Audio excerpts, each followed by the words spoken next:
질병 쪽으로 보면 한번 욕창 위주로 해서 한번 설명을 드리도록 하겠습니다. 일단 욕창 진료는 뭐 저희 재택의료센터 내부에서는 한의사 같은 경우 뭐 한의사 역할을 합니다. 그리고 간호사, 사회복지사 합쳐서 욕창 진료를 하게 됩니다. 간호사 부분인데요.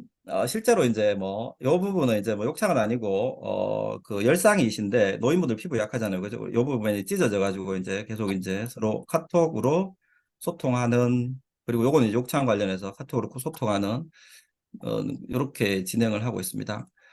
욕창 치료 원칙은 예방, 조기 발견, 그리고 빠른 치료, 재발 방지, 네 가지 원칙을 가지고 진행하고 있습니다.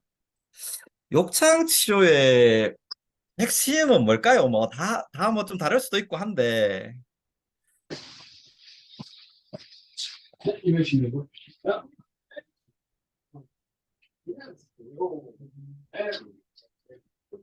저는 일단 교육이라고 생각합니다. 교육. 특히나 이제 재택의료센터 관련해서는.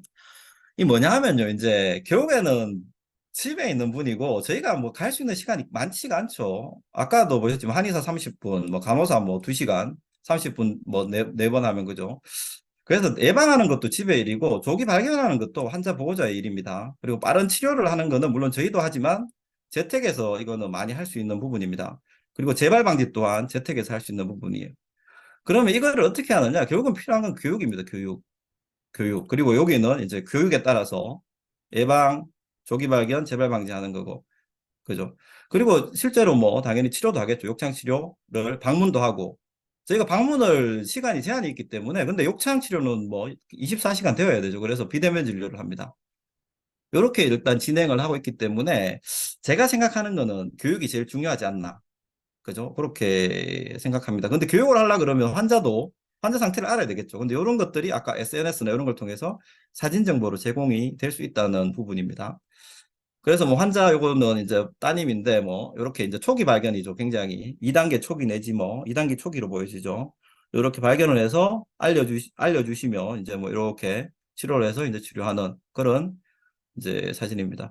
일단 침 치료를 합니다. 침 치료는 이제 욕창 환부에 이제 침을 놓습니다. 그리고 이제 요거는 위성격이라는 거는 위장을 치료하는 건데 이제 염증을 좀 줄여줍니다. 그리고 피부를 좀 살려주고 염증방은 염증을 좀 줄여줍니다. 한약 같은 경우는 일단 약합니다. 그죠? 그래서 더 보태, 뭐, 플러스 시켜주는 그런 보약 종류가 들어가고요. 생기는 이제 피부가 생기는 환기 같은 약을 씁니다. 그리고 소염, 항균 약을 쓰고, 그리고 증상에 따라서 예를 들어 변비가 있으면 욕창이 다 안 낫겠죠. 소화가 안 돼도 그렇고. 그래서 증상에 따른 이제 약들을 같이 넣습니다. 그 다음에 드레싱입니다. 드레싱은 이제 아주 간단한 2단계까지는 이제 그 저희 뭐 연고가 있습니다. 연고를 바르고 그 다음에 듀오덤을 바르는 이런 식으로 진행을 합니다. 그리고 좀 심한 분들 2단계 이상에서는 이렇게 연고에 석유 드레싱을 하는 그런 형태로 진행합니다. 케이스를 보면요. 요분 같은 경우는 8월 26일 날 이제 최초 발견됐죠. 그럼 연락이 오죠. 환자분한테. 그러면 이제 저희가 간호사를 보내든지 제가 가든지 아니면 경험이 있으면 그냥 하라 그럽니다. 환자분한테. 그래서 26일 날 최초 발견인데 한 일주일 정도 만에 좋아졌습니다. 여기도 2단계, 1단계 두 군데 있었고 여기도 2단계 그죠? 그래서 뭐 이렇게 환원됐다가 뭐 빨리 없어졌습니다. 일주일 정도 만에. 이런 것들이 이제 그 SNS나 이제 전화를 통해서 이루어지는 경우가 많죠. 요분 아까 잠깐 나왔던 열상 환자분인데 요분이 병원에 의사분이세요. 외래로 가서 이제 이런 상태라고 연락이 왔죠. 환자한테. 이거 뭐 그래서 저희가 이제 얘기했죠. 병원에서 받을래요? 저희가 진료해 드릴까요? 재택에서. 재택일로 희망하신다고 그러셔가지고 9월 4일 날 이제 그 열상이 있었는데 그래서 뭐 저희가 방문 간호사 보내고 그래서 뭐 드레싱 교육하고 드레싱 재료 제공해서 이제 보호자가 할 수 있게. 그럼 요때 요 날 이후로 이제 보호자가 이제 진행이 되겠죠. 그래서 뭐 7일 날 14일 날 완치가 됐는데 사실 뭐 11일 날 완치됐다고 해도 상피가 생겼죠. 그죠? 재상피와. 그래서 일주일 내지 열흘 만에 완치되었다고 보시면 될 것 같습니다. 그래서 연고는 뭐 20가지 정도 한약재와 기름, 동식물성 기름을 활용해서 100일간 저온 축출합니다. 냉장고 속에서. 그래서 뭐 여러 가지 타입이 있습니다. 종류나 뭐 어떤 병에 따라서.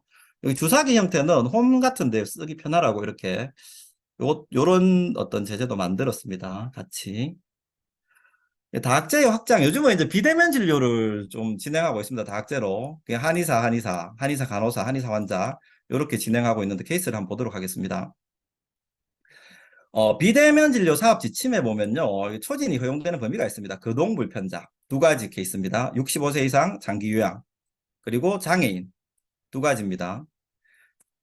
그리고 수급자 건강관리 강화 시범사업이라고 있는데, 요거는 뭐냐 하면 방문간호센터랑 의사, 한의사, 그러니까 방문간호 지시서를 쓰는 사람끼리 연결하는 비대면 진료 사업입니다. 비대면으로 연결해서 뭐 예를 들어 여기 보면 뭐 방문간호 지시 변경 대발급 또는 뭐 모니터링 상담을 하면 의사에게도 수가를 주고 간호사에게도 수가를 주는 그런 사업입니다.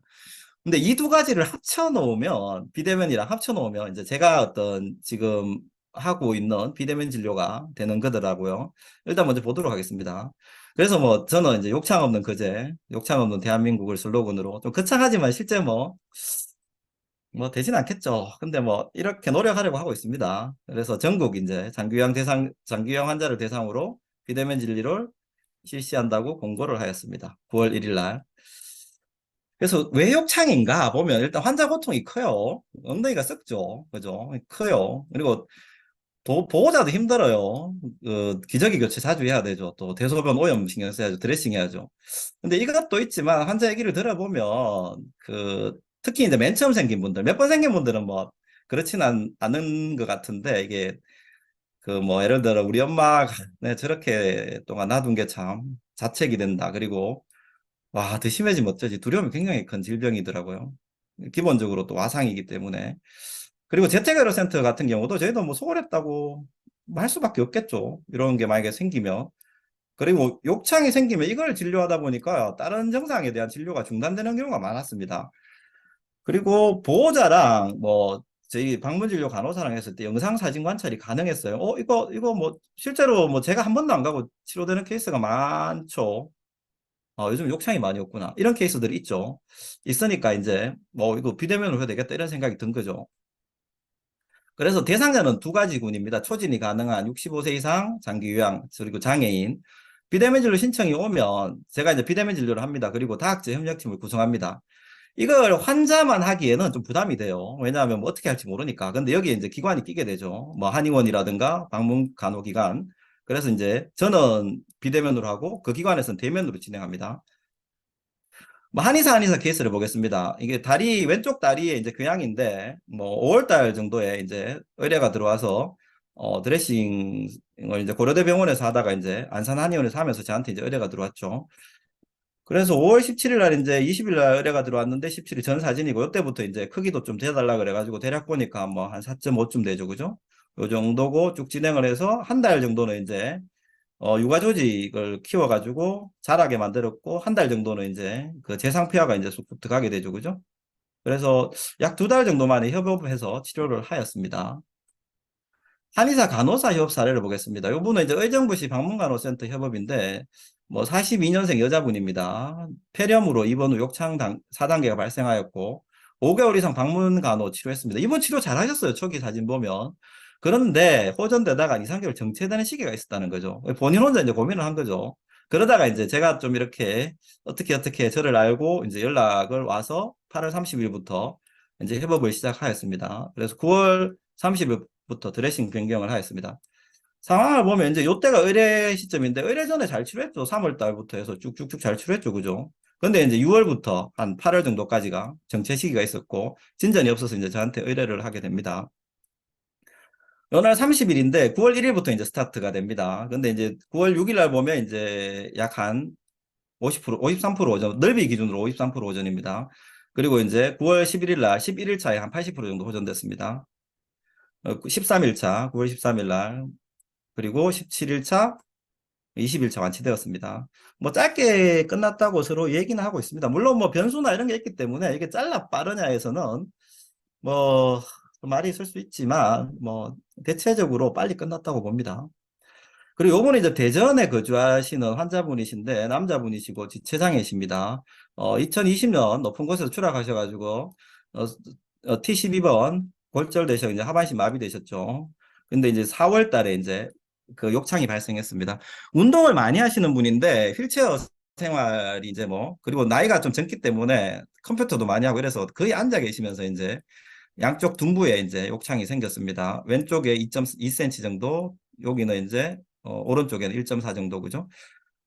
그때 이제 상황은 주 1회 정도 외래 진료를 했고 이번에 재택에서 보호자가 드레싱을 하고 있었습니다. 대략 한 5개월 정도 되셨죠. 그래서 뭐 4일차 정도에 뭐 오른쪽이죠. 오른쪽은 안 치고 왼쪽은 뭐 반 이상 좋아졌죠. 그리고 5일차, 11차, 18일차, 요분도 20일차 정도에 왼쪽은 완치되었습니다. 요분 같은 경우는 이제 강원도에 거주하는 분이신데 약간 좀 저는 이제 협력을 해서 이제 치료하는 쪽인데 이분은 그냥 협력하기로 하시고 사진도 매일 보내주기로 하셨는데 그냥 그 어떤 제가 이제 연고랑 보내드리고 방법 가르쳐드리고 연락이 두절되신 분이죠. 근데 갑자기 뜬금없이 26일 연락이 왔어요. 이렇다고. 그죠? 그래서 뭐 중간 과정은 잘 모르겠지만 뭐 거의 다 좋아지셨고 오늘 10일이죠. 아까 또 카톡이 갑자기 왔습니다. 뜬금없이. 아주 많이 좋아졌다고 지금 사진 보니까 완치시거든요. 그래서 뭐 오늘 또 그 완치 후에 어떤 대응에 대해서 제가 이제 카톡으로 좀 설명을 드렸습니다. 뭐 이런 식으로 진행이 됐습니다. 그래서 다학제고 비대면이고 장기형 환자고 재택이고 방문이고 요양 욕창 진료입니다. 장소와 시간 제약을 최소화했고 효율을 극대화했습니다. 근데 이제 비대면 수가가 낮아요. 한 13,000원쯤 됩니다. 한 번에. 그것도 이제 한 달에 2번 됩니다. 기관 간 협력은 무보수가 좀 단점이 되겠죠. 그래서 전체적인 계략도를 보면 저희가 있고 이제 기관과 환자가 있습니다. 그럼 저희는 그냥 환자하고 비대면 진료 그냥 진행합니다. 그리고 이제 그 다학제 협력을 하죠. 기관하고는. 환자랑 이제 기관이 어떻게 보면 재택의료센터에서 하는 역할을 스스로 둘이서 한다고 보시면 됩니다. 어떻게 보면 단순한데 뭐 연락 체계는 카톡이나 어떤 뭐 전화가 워낙 요즘 잘 돼 있기 때문에 충분히 뭐 가능하게 진행되는 것 같습니다. 자, 기쁨을 나누면 배가 되고 슬픔을 나누면 반이 된다는데 뭐 김기태 사무국장님이 저번 주에 로또에 당첨돼가 원밸리를 한 방에 그냥 현금으로 매수하시면 저희가 과연 기쁠까요? 그죠? 저는 안 기쁠 것 같은데. 그죠? 근데 이게 다학제를 해보니까 뭐 감정적으로는 굉장히 괜찮은 것 같습니다. 뭐냐 하면 환자 보호자는 욕창이 나았죠. 그리고 뭐 일단 나은 이유도 뭐 그 전보다는 더 낫다는 거죠. 그러면 슬픔이 좀 욕창 때문에 이제 뭐 더 이상 슬프지는 않는 상태가 되는 것 같고 저희 기관들도 얘기를 해보면 저도 뭐 이게 되네 이런 게 있고 그리고 타기관 같은 경우도 예를 들어 3단계를 치료를 못하던 데가 저랑 협력하여 치료하고 나면 이제 3단계를 치료할 수 있다는 거죠, 스스로.